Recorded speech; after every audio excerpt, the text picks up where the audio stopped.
Good morning students. I hope you all are doing fine and you all are well.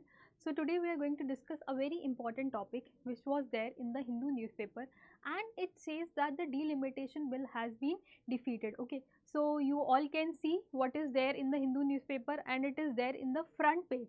So it says that the united opposition defeats delimitation bill. Okay, and we are going to read about this article only. Fine. So the very first page of the Hindu newspaper, it says that the delimitation bill has been defeated. Fine. So the defeat of the delimitation bill. The delimitation bill, which sought to redraw Lok Sabha and the assembly seat boundaries based on the 2011 census, was recently defeated in parliament by a united opposition. Fine. So the delimitation bill, whose purpose was to redraw the Lok Sabha and the assembly seat boundaries based on the 2011 census, it has been defeated in parliament by a united opposition. Now, why this was defeated? We are going to find out the reason. Fine. So the voting failure to pass the bill required a two-third majority of those present and voting. Okay. So basically, this bill required the special majority. Fine. This required what? It required the special majority. So in order to pass, the delimitation bill required special majority. And what is a special majority?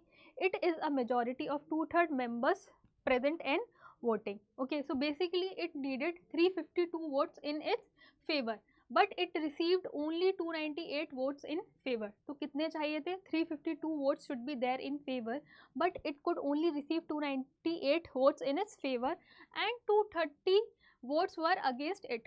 So 230 people voted against the delimitation bill, and that is why this bill was defeated. Okay. Now let's talk about the constitutional basis. So 3 articles govern this process. Fine. So basically there are 3 articles which govern the delimitation process, and today we are going to discuss about those 3 articles. So first is Article 81, okay, which says that constituencies must be delimited based on the population. So Article 81 says that the constituencies, it must be delimited based on the population. Fine. Next is Article 82. What it says? It says readjustment after every census. Fine. So Article 82, it says there has to be readjustment after every census. Then Article 170, it says delimitation at the state level. Fine.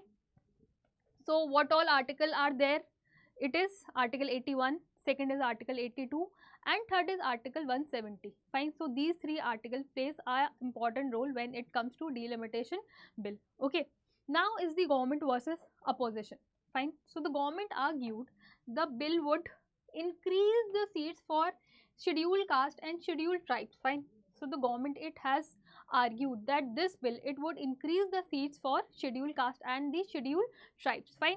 While the opposition claimed it was an attempt to alter India's electoral framework. Okay. So opposition, what they are claiming? They are claiming that it is an attempt by which the government can alter the India's framework. Okay. Then we are going to discuss about the constitutional amendments in India. So let's talk about the constitutional amendment in India. So a constitutional amendment is a formal legal change, that is addition, variation or repeal made to our nation's fundamental law. Okay. So what is a constitutional amendment? A constitutional amendment is that amendment, okay, in meaning to say that it is that kind of a legal change in which our nation's fundamental law is basically changed. Fine. So India's procedure for amendment is synthesis of the British, which is flexible, and American, which is rigid system. Fine. So India's process of amendment, it categorizes of both the British system and the American system. Fine. So India follows both the British policy and the American policy. British system, it is flexible when it comes to amendment, while American system, it is bit rigid when it comes to amendment. Fine. So while the US has only had approximately 25 amendments due to its rigidity. Okay.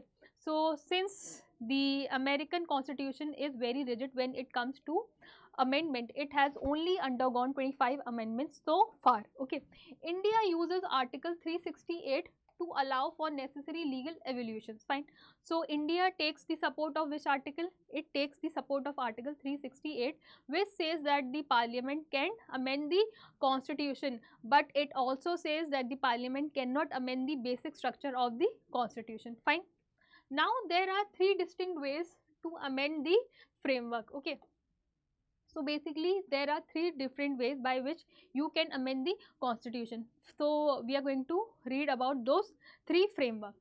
First is simple majority. Okay, now what is simple majority? This refers to a majority of more than 50% of the members present and voting in the house. Okay, so basically what is simple majority? Simple majority, it is a majority of more than 50% of the members present and voting in the house. Okay, so let's say for an example, in the Lok Sabha, out of the total strength of 545, okay, so let's say we are taking an example that the Lok Sabha, it consists of a strength of 545 members. Fine, 45 members are absent. 5, so 545 में से 45 members are absent, are absent, and 100 members they abstained from voting. Okay, abstain means 100 members they basically refuse from voting. Fine, this means only 400 members were present. Simple, समझ में आया? This would mean that only 400 members were present and voting. In this case, the simple majority needed is 201, that is 50% plus 1. So 400 जो members है, fine, इसका 50% क्या हुआ? 400 का 50% हुआ 200 plus 1. Okay, 200 plus 1 will become what? It will become 201. Okay, तो अगर हम बात करें सिंपल मेजोरिटी की, so what it says? It says that it refers to a majority of more than 50% of the members present and voting. Okay, more than 50% of the members present भी होने चाहिए and they should also be voting in the house. Fine, ऐसा ही नहीं होना चाहिए that you are just present in the house but you are not voting. You should be both present also and you should be voting also, then only you would be counted in it. Okay, so 50% plus 1. So 400 members, I told you, I give you the example that 545 members are there, 45 members are absent. Fine, 100 refuse to vote, तो कितने बचे? 400 बचे. 400 का 50% कितना होगा? 200 plus 1 कर देंगे, that means 201. So if 201 people voted in a favor of anything, this would mean that that bill would be passed. Okay, so instances where a simple majority is needed. So we are going to talk about the instances, examples in which the simple majority is needed. Okay, so first of all, simple majority is needed to pass money bill, financial bill और ordinary bills. ठीक है, तो अगर आपको bill pass करना हो, so in that case you would need simple majority. Okay, to pass adjournment motion, no confidence motion, censure motion और confidence motion. Fine, so in सभी के लिए what all is required? You require the simple majority. Okay, to declare a financial emergency. Fine, अगर financial emergency declare करनी है उसके लिए भी you would require a simple majority. To declare president's rule. Fine, for this also you would require simple majority.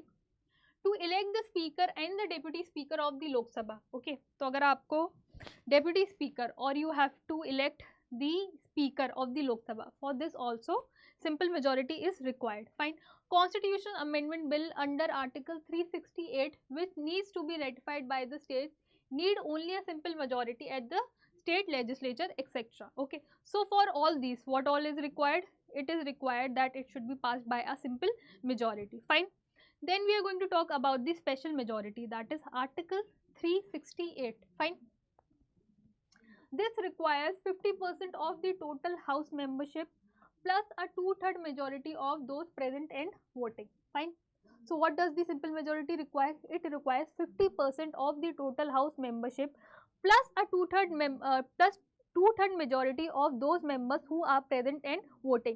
So there has to be a 2/3 majority of those members who are present also and who are voting also. Okay, this rigorous process is used for amending fundamental rights and DPSP. Okay, so this process, fine, that is the special majority, this is required for what? In case you have to amend the fundamental rights or you have to amend the DPSP. But always remember students, I've been telling you that parliament can amend the constitution, but it cannot amend the basic structure of the constitution. Fine. Please remember this, that you can amend the fundamental rights, parliament can amend the DPSP, but when it comes to the basic structure, it cannot amend that. Fine. Then is the special majority with state ratification. For matters affecting the federal structure, such as the election of the president, the 7th schedule, or state representation in parliament, the change must be approved by a special majority. Okay. So, for matters which affect the federal structure, and what are those federal structures? Such as the election of the president, fine, the 7th schedule, or the state representation in parliament. So, these changes, fine, these changes must be approved by the simple majority, and they should be ratified by at least half of the state legislature. Fine. I hope this is clear to you. Okay. So yes, that's it. I thought that there is something else. So with this, we are over with this, and I hope that what all I've explained to you, you have got it thoroughly. Okay. So thank you, students.